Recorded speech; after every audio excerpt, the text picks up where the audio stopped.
Certains voient l'activité physique comme un investissement pour leur santé et leur bien-être. Vous voulez en faire partie? Bienvenue chez Movemental. Je m'appelle Magali Dubois et je m'adresse particulièrement aux non-sportifs et à tous ceux qui aimeraient enfin réussir à adopter un mode de vie actif dans la durée. C'est en vous partageant des connaissances, des expériences et des points de vue différents que j'ai l'intention de vous aider à bâtir l'état d'esprit et la motivation nécessaires pour le faire. Alors j'espère que ça vous aidera et que vous aurez envie d'en parler autour de vous.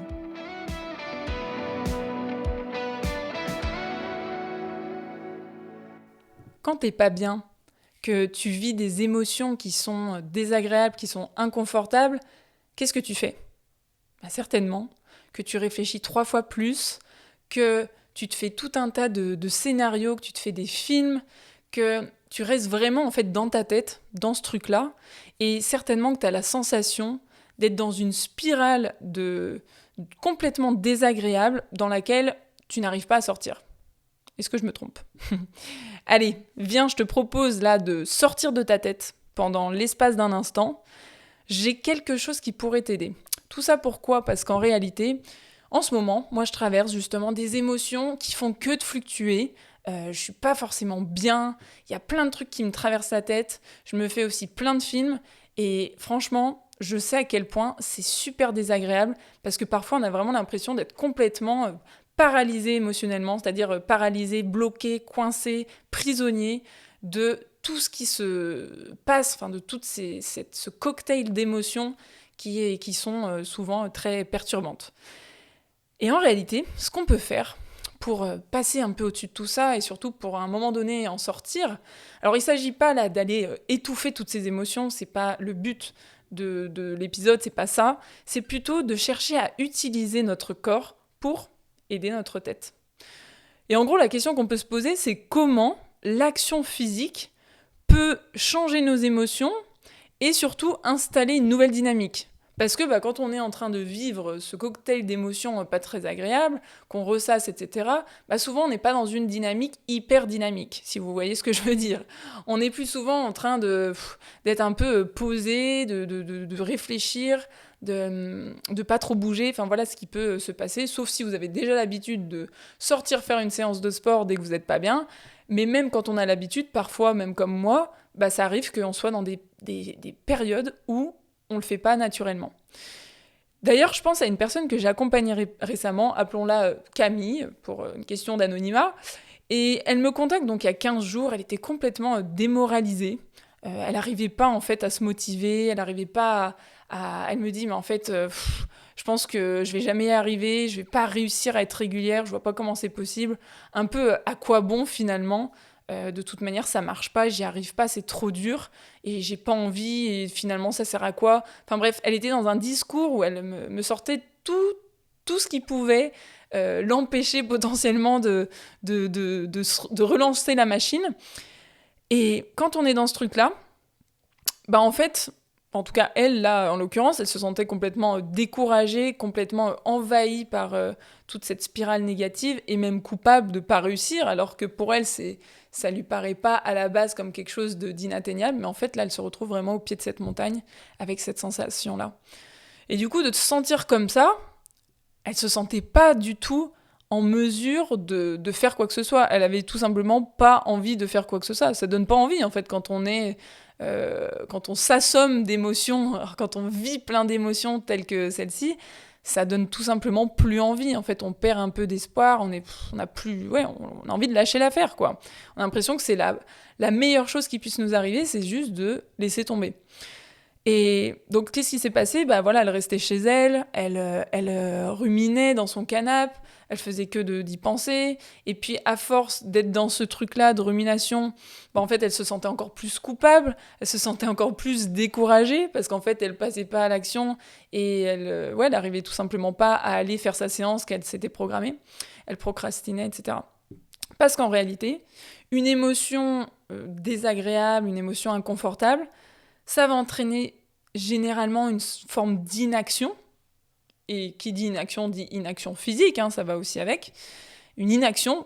Je dis inaction physique parce que, en fait, dans la tête, il se passe plein de trucs. Donc, on n'est pas dans une inaction cérébrale. On est plutôt dans une suractivité un peu cérébrale à ce moment. Donc, on est dans une inaction plutôt physique. Et cette inaction physique, elle alimente encore des émotions plutôt désagréables, donc plus d'émotions inconfortables, et on est dans cette spirale et on y reste, et ainsi de suite. Et parfois, en fait, tout simplement, la tête ne suffit pas pour justement s'en sortir. La tête ne suffit pas toujours pour s'en sortir. Surtout, et encore plus quand on est envahi par toutes ces émotions, encore plus quand on est dans on va dire le top du pic d'émotions, quand c'est vraiment très intense, c'est encore plus dur. Alors que pour changer de mood, parfois il suffit de sortir de sa tête et d'entrer dans la nouvelle dynamique qu'on a envie d'incarner, ou peut-être dans la nouvelle émotion qu'on a envie d'incarner, par le corps. Donc sortir de sa tête un instant, dire « Ok, là, ma tête, elle est en train de partir dans tous les sens. Je vois bien que ça ne m'aide pas et que ça ne me permet pas d'avancer. Comment est-ce que je peux faire pour avancer ?»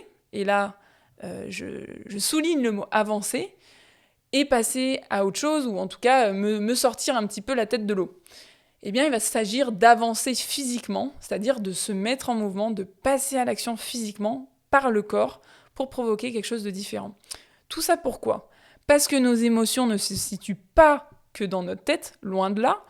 Elles sont en l'occurrence des réactions physiques. Comment ça, vous allez me dire ? Parce que ça passe par la posture, parce que ça passe par notre respiration, les émotions, ça passe par notre tension musculaire.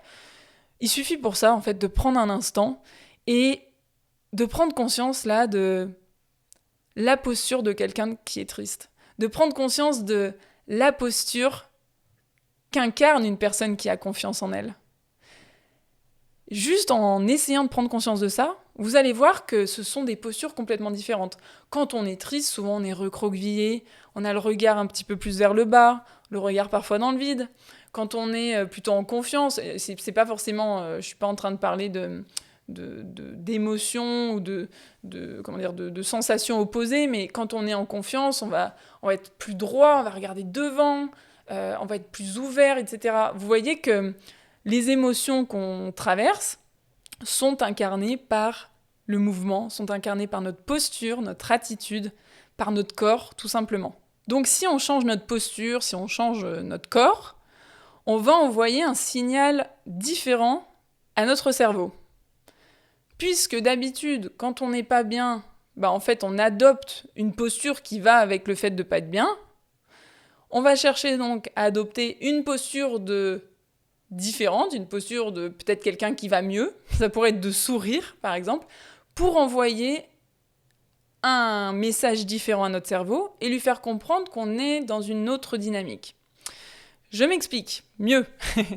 Quand on marche, on se sent plus dynamique que quand on est assis ou quand on est couché, n'est-ce pas ? Vous voyez, là, je pense que vous n'avez même pas besoin de tester pour savoir que quand vous êtes en train de marcher, vous n'êtes pas activé de la même manière que quand vous êtes couché ou assis. Il y a une dynamique qui est complètement différente entre les deux. Et cette dynamique-là, elle est super intéressante. Elle va se traduire, là, en l'occurrence, quand on marche, par une respiration qui s'accélère un petit peu plus, par des muscles qui se mettent en action, par un rythme cardiaque aussi qui augmente un peu. En fait, physiologiquement, il y a des choses qui vont bouger. Et ces choses qui bougent physiologiquement vont justement faire bouger ce qui se passe un petit peu dans notre tête. Si je prends un exemple pas plus tard que tout à l'heure pour moi, où j'étais vraiment dans ma tête et j'étais en train de ressasser un truc qui m'énervait et où j'étais un peu déçue, etc. Enfin, j'étais pas bien. Et à un moment donné, je me suis dit, ok, là, il faut couper parce que, en fait, ça servait à rien. C'était un peu comme un poisson rouge dans son bocal. Je tournais en rond dans mon bocal, dans ma tête. Et il se passait rien de différent et juste j'alimentais un truc qui était très désagréable. Donc à un moment donné, je me suis dit, allez, go, stop, on coupe le cerveau, on passe au corps. Et je suis partie marcher, je suis allée faire des courses, mais je suis sortie en fait.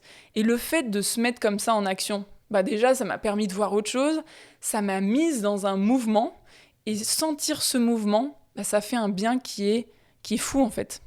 D'ailleurs, si tu m'écoutes là en marchant, franchement, continue de le faire. Et si tu ne m'écoutes pas en marchant, lève-toi, mets-toi à marcher, s'il te plaît, et observe un petit peu le changement de dynamique que tu es en train d'instaurer à l'intérieur de toi. Peut-être même que si tu augmentes un petit peu plus le rythme de ta marche, de ta foulée, etc., peut-être même que tu vas sentir une dynamique encore différente. Mais continue de le faire, continue de le faire encore. Et peut-être même qu'à un moment donné, tu vas avoir cette sensation-là de reprendre un peu plus le contrôle de ce que tu es en train de vivre. Peut-être même que tu vas te sentir un petit peu plus fort ou un petit peu plus forte et avoir la sensation vraiment d'agir, quoi, et de plus être en train de subir. Parce qu'il n'y a rien de pire que justement de tourner en rond dans son bocal, dans sa tête, et d'avoir la sensation de subir, d'être complètement démuni, de rien pouvoir faire. Donc pour ça, on va vouloir créer la dynamique opposée qui est je reprends un petit peu de contrôle, de pouvoir sur ma vie en quelque sorte, enfin sur en tout cas ce que je peux faire là au moment où je suis en train de le faire. Et qu'est-ce que je peux faire ? Je peux reprendre le contrôle sur mon mouvement. Je peux mettre en route mon corps indépendamment de la manière dont je peux gérer la situation que je suis en train de tourner en boucle dans ma tête. Parce que la situation que je tourne en boucle dans ma tête, souvent, elle n'implique pas forcément que moi. Elle peut impliquer différents facteurs qui peuvent être externes et sur lesquels je n'ai pas forcément de contrôle et qui ne dépendent pas que de moi. Donc ça devient problématique dans le sens où je ne peux pas forcément agir sur tous les paramètres pour que la situation s'améliore. Par contre, là, en ce moment, quand vous êtes en train de vous remettre dans une dynamique par le corps, là, vous pouvez agir sur votre corps. Vous pouvez faire à votre corps ce que vous voulez qu'il fasse, c'est-à-dire marcher, c'est-à-dire monter les escaliers. Enfin, en tout cas, vous allez pouvoir le guider. Et ça, c'est dans votre possession. Et ça fait du bien, en fait, d'avoir ce contrôle-là, puisqu'en plus, on va pas se le cacher, dans notre vie, on cherche à tout contrôler. Donc, pour une fois que contrôler peut être intéressant, parce que c'est pas toujours le cas, pour une fois que ça peut nous aider et nous être utile, utilisons ce contrôle-là que l'on peut avoir de nous-mêmes. Et c'est d'ailleurs normal, si vous sentez quelque chose d'un peu différent, si vous avez la sensation de reprendre un petit peu ce contrôle-là sur ce que vous êtes en train de vivre, c'est complètement normal, parce que vous êtes en train d'avancer non seulement physiquement, mais du coup physiologiquement, à l'intérieur de votre corps, et aussi mentalement. Vous faites bouger les choses, vous passez à l'action. Et le fait de passer à l'action, ça fait du bien, en fait, tout simplement. Bouger débloque la tête parce que tu passes à l'action. Et ça, c'est important. Encore une fois, tu ne subis plus, tu agis. C'est pas la même chose. Tu sors, en fait, de cette paralysie émotionnelle. Tu t'es plus paralysé puisque tu te mets en mouvement.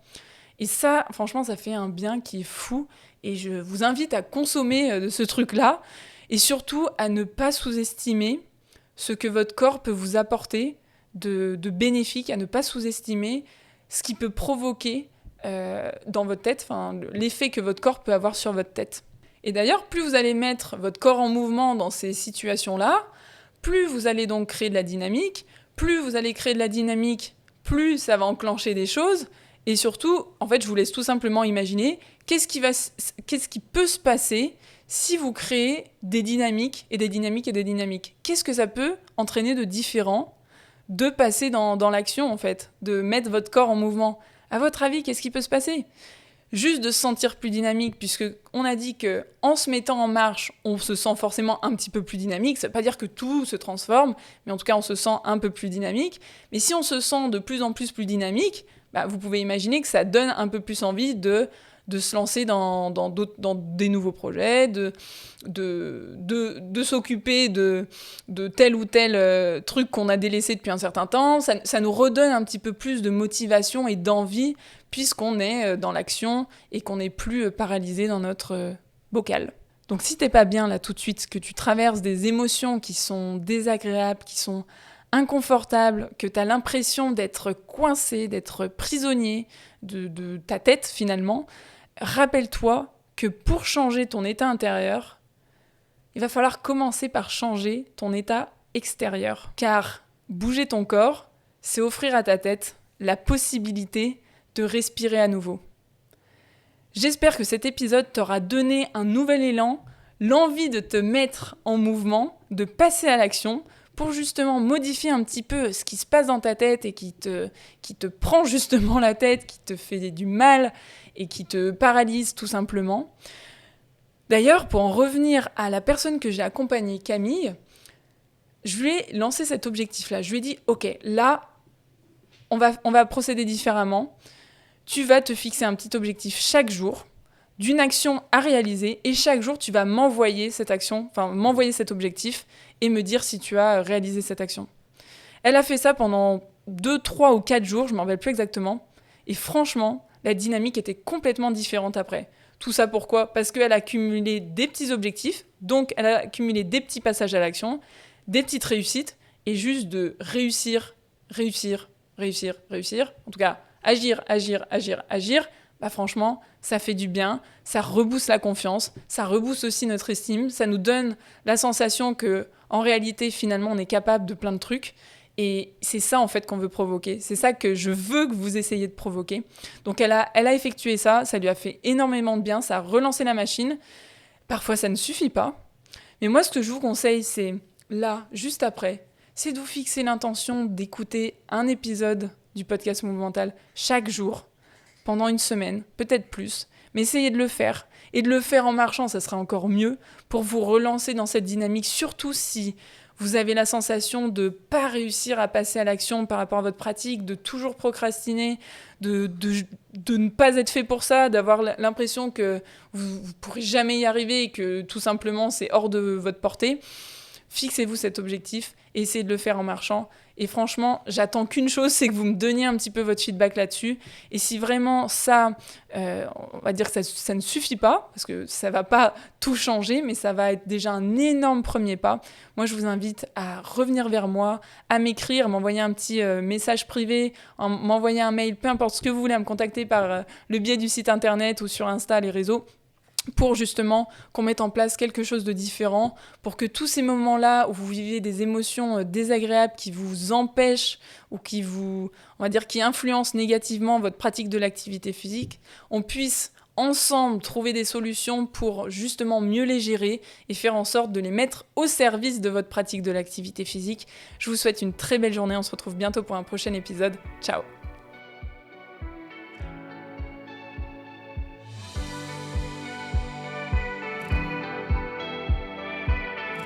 C'est tout pour aujourd'hui, enfin, presque. Avant de partir, j'ai 2 questions pour vous. La première, c'est quelle est la chose que vous pourriez retenir de cet épisode ? Et la deuxième, à qui vous pourriez la raconter ? En partageant ce podcast et en lui attribuant la meilleure note possible, vous inspirerez d'autres personnes à être plus actives. Et comme votre avis compte beaucoup pour moi, n'hésitez pas à me faire part de vos réflexions, j'essaierai de vous répondre. À bientôt !